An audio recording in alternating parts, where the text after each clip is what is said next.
Haya,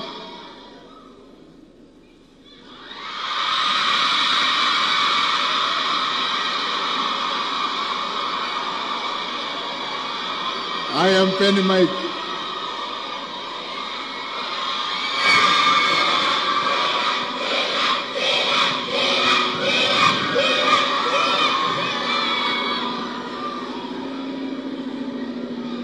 Mheshimiwa Waziri Mkuu wa Jamhuri ya Muungano wa Tanzania, viongozi wote kama mlivyotambulishwa kabla, wanafunzi wenzangu pamoja na wananchi, itifaki ikiwa imezingatiwa, nashukuru kunipa nafasi ya kusimama mbele yako siku hii ya leo. Nashukuru kwa vyote ulivyotuahidi kama wanafunzi, lakini nilikuwa nina ombi moja. Mimi kama binti na sawa na hao wote tuna ndoto kubwa, tuna malengo makubwa. Nilitamani kusikia ukiongelea chochote kuhusu Mama Samia Scholarship, kwa sababu nikiangalia binti kama mimi nina ndoto kubwa, ninatamani kufanya vitu vikubwa.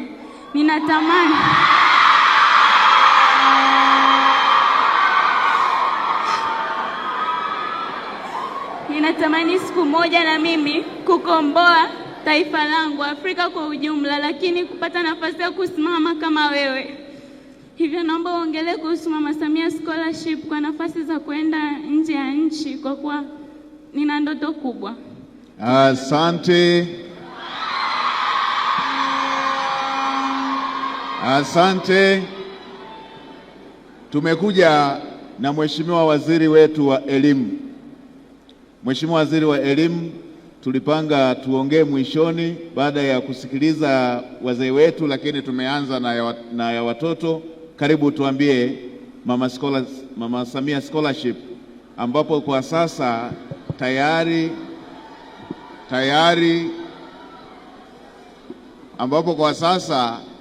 hii sio hadithi. Kwa sasa tayari vijana wa kwanza waliofanya vizuri wanakwenda Europe. Karibu Mheshimiwa Waziri.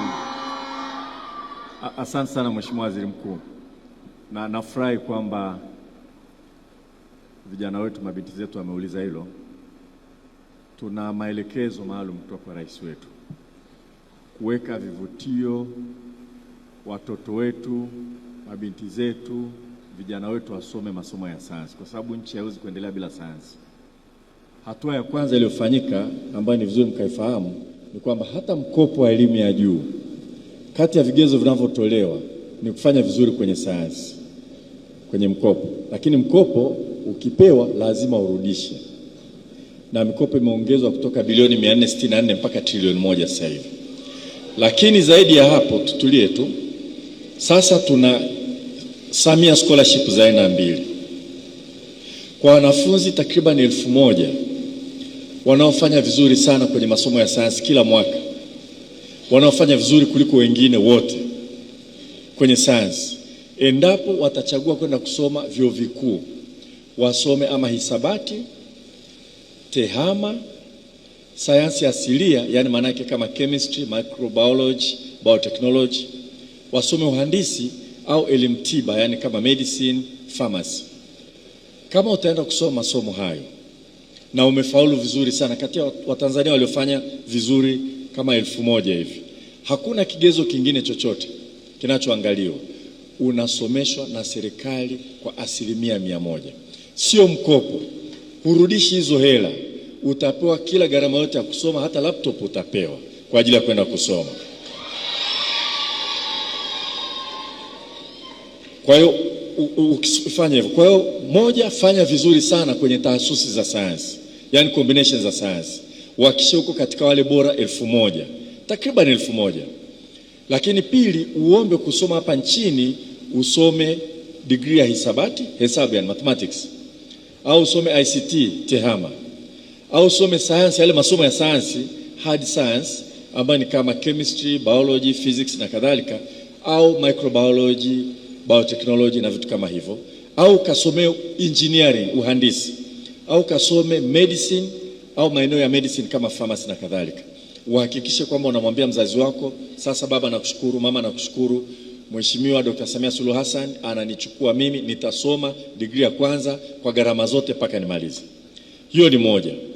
Lakini sasa hivi kwa mwaka huu tumeanza na wanafunzi 50 waliofanya vizuri kuliko wote kwenye tahasusi, yani combinations za sayansi, lakini mle ndani kuwe na advanced mathematics. Mmemsikia waziri mkuu anazungumza mambo ya trigonometrics, si ndio? Mambo kama hayo. Waliofanya vizuri sana kwenye sayansi na humo ndani kuwe na mathematics. Kwa hiyo PCM eligible, PGM eligible. Kama huna mathematics huwezi kuingia, kama huna advanced mathematics.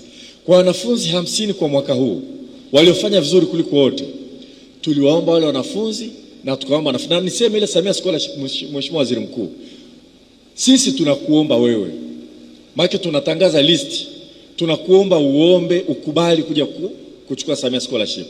Yani tunakutafuta, tutakupigia na simu, tutakuita uje, ujue ulivyo muhimu. Na wale waliofanya vizuri 50 tunatangaza majina, alafu tunakutafuta, tunaongea na wewe na mzazi wako. Tunakuomba ahirisha mwaka mmoja kwenda chuo kikuu. Tunakupeleka Nelson Mandela African Institute of Technology Arusha. Chuo kikuu hapa, waziri mkuu anatembelea pale. Ukifika pale unakaa kwa miezi 10. Wakati mwingine chini ya miezi 10. Pale tutakufundisha mambo mengi ya kwenda kuishi nje ya nchi. Tunatafuta fursa, mnaenda kwa vikundi kwenda kusoma nje ya nchi. Mwaka huu tumeshapeleka wanafunzi 16 Johannesburg. First degree. Sio masters, first degree. Wamepanda ndege, wamesindikizwa na maprofesa, wamepokewa na balozi wetu Pretoria, wamepelekwa chuo kikuu, wamepewa accommodation, wanapewa pocket money, wanaishi, wanaanza kusoma. Humo watasoma kitu kinachoitwa data science, vitu vinavyoendana na artificial intelligence, kwa lugha akiliunde, kwa lugha rahisi, vitu vinavyoendana na kompyuta. Wengine 34 wako pale Nelson Mandela. Mheshimiwa Waziri Mkuu kesho atapiga nao picha. Wataondoka, wataenda island. Yani unapanda ndege yani. Yani unapanda ndege. Ndege yani. Na utasindikizwa kutoka hapa 34. Unaenda Dublin, unatua kwenye ndege, unakutana na wazungu. Utapokewa na balozi wetu wa London. Utapelekwa chuoni, utapokewa, unapiga shule. Kwa hizo ndio fursa ambazo zipo.